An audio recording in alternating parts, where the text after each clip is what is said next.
Na cidade de Jezreel, uma antiga capital do reino do norte de Israel, Jezabel encontrou seu derradeiro destino e se destacou como único. Nessa jornada fatídica, a infame Jezabel, conhecida como a mais vil das transgressoras da dinastia de Acabe, enfrentou sua execução. Ela, que havia introduzido a adoração ao deus Baal, reverenciado em tempos antigos em Canaã e Fenícia, viu-se diante de seu juízo. Sob o reinado de Acabe, a prática da adoração a Baal havia se infiltrado nas terras de Israel, estendendo suas garras até Judá. Baal, deus da fertilidade e da colheita, cujo nome ecoava pelo Antigo Testamento, representava o grandioso poder divino no panteão cananeu. Muitas vezes associado a Hadad, o deus amorreu. Jezabel, além de promover Baal, Jezabel matou os profetas do Senhor, corrompeu seu marido e seus filhos, tornando-se uma praga para a nação. Seu reinado, embora longo, encontrou seu desfecho inevitável. Uma mulher na igreja de Tiatira, falsa profetisa, foi equiparada a Jezabel, conforme descrito no Apocalipse 2:20, acusada de tolerar aqueles que levavam os servos de Deus à imoralidade e à idolatria. A queda de Jezabel em Jezreel ecoa como um exemplo vívido da queda dos idólatras e perseguidores, tal como descrito em Apocalipse 17:5-6, onde Babilônia é retratada como a personificação das abominações, embriagada pelo sangue dos santos. O general Jeú, designado por Deus, foi o instrumento de seu julgamento, selando o destino de sua linhagem. O desfecho trágico de Jezabel estava intrinsecamente ligado a um evento crucial: o assassinato de Nabote. Jezabel, visando a apropriação de sua propriedade, ordenou a morte de Nabote, desencadeando a ira do profeta Elias, que lançou uma maldição sobre ela e sua linhagem. Essa ação desencadeou uma intervenção divina que culminou na morte de Jezabel em Jezreel. Nabote, um gizelita, possuía um vinhedo em Jezel, próximo ao palácio do rei Acabe. Portanto, desejando transformar o terreno em uma horta, o rei propôs compensar Nabote pela sua vinha ou fornecer-lhe outra vinha muito melhor em outro local. Contudo, Nabote recusou-se a desfazer-se da herança de seus antepassados, declarando que jamais a venderia. A recusa de Nabote enfureceu Acabe, que retornou ao palácio com semblante sombrio e ira no coração, até mesmo recusando-se a comer. Descobrindo o descontentamento do marido, a rainha Jezabel inquiriu-o sobre a razão de sua tristeza. Ao ouvir a história de Nabote, Jezabel assegurou a Acabe que, enquanto reinasse, ele teria tudo o que desejasse. Prometendo-lhe pessoalmente a vinha de Nabote, ela declarou: "Levante-se e coma. Eu lhe darei a vinha de Nabote, o gizelita." 1 Reis 21:7. Jezabel imediatamente empreendeu os preparativos necessários para eliminar Nabote. Inicialmente, Jezabel falsificou cartas em nome do rei, instruindo os nobres da cidade e os anciãos a proclamarem um dia de jejum e a colocarem Nabote em evidência, em um lugar de destaque perante o povo. 2 homens inescrupulosos foram designados para ficar próximos a Nabote, com a missão de falsamente acusá-lo de blasfemar contra Deus e o rei. Posteriormente, ele seria levado para fora da cidade e apedrejado até a morte. Todas essas acusações eram fabricações maliciosas, totalmente inventadas. A trama diabólica contra Nabote teve sucesso devido à manipulação de Jezabel, que assegurou a presença de 2 testemunhas falsas, essenciais para uma sentença de morte. Apenas uma testemunha não seria o suficiente e, justamente por isso, ela plantou 2 testemunhas.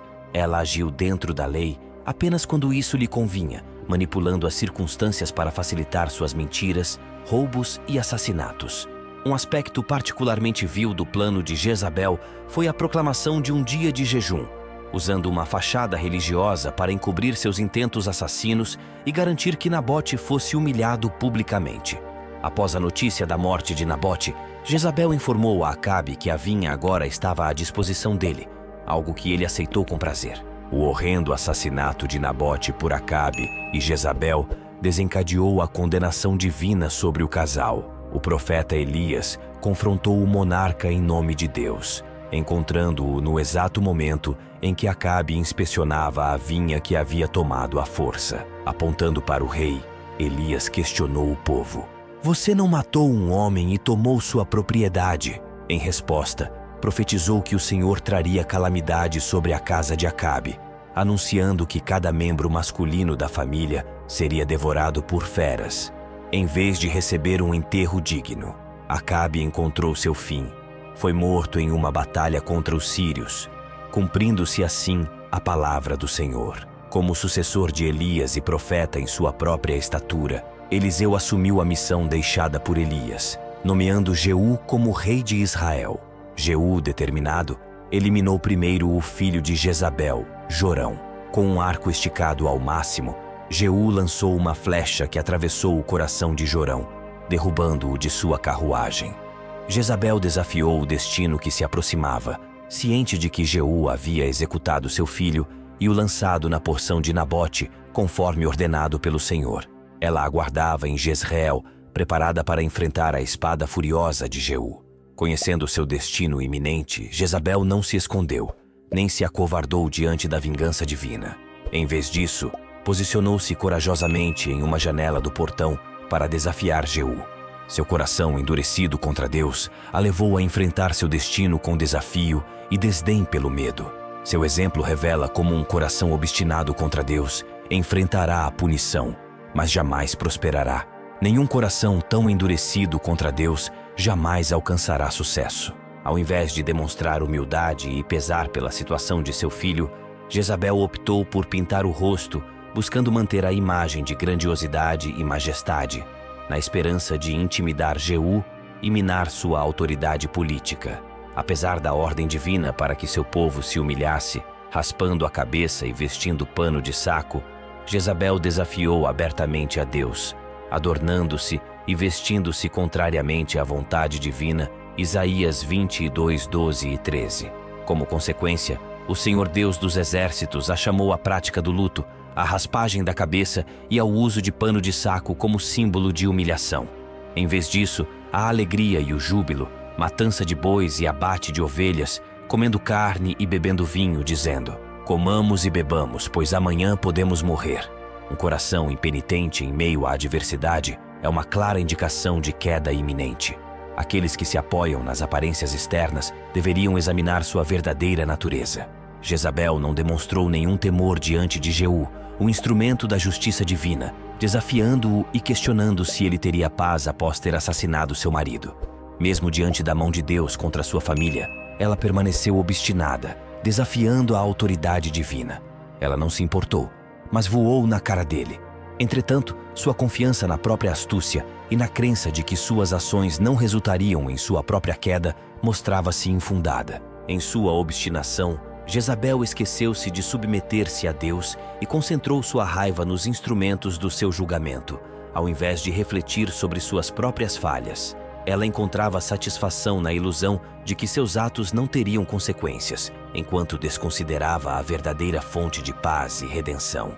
Ela tirou satisfação na crença de que as ações acabariam por resultar em sua própria queda e que ele não encontraria paz nisso. Jezabel, isolada de qualquer vestígio de paz, buscava agora interromper Jeú de forma semelhante. Aqueles que agem como reformadores e reprovadores podem enfrentar adversidades, mas não devem sucumbir ao medo. Filipenses 1:28. Devem permanecer destemidos diante de seus oponentes, pois tal ousadia sinaliza a iminente ruína destes, enquanto representa para eles um selo de libertação e salvação, vindo de Deus. Jezabel tentou dissuadir Jeú, citando um precedente questionável. Zimri teve paz? Porém, quem é este Zim a que a rainha Jezabel se referia? O homem que veio para desafiá-la era Jeú, não Zimri. Zimri, um homem usurpador e traidor, ascendeu ao trono por meio de sangue e traição, apenas para ser destruído dentro de 7 dias, quando seu próprio palácio foi incendiado sobre sua cabeça. Essencialmente, Jezabel estava insinuando a Jeú: você não pode esperar um destino diferente.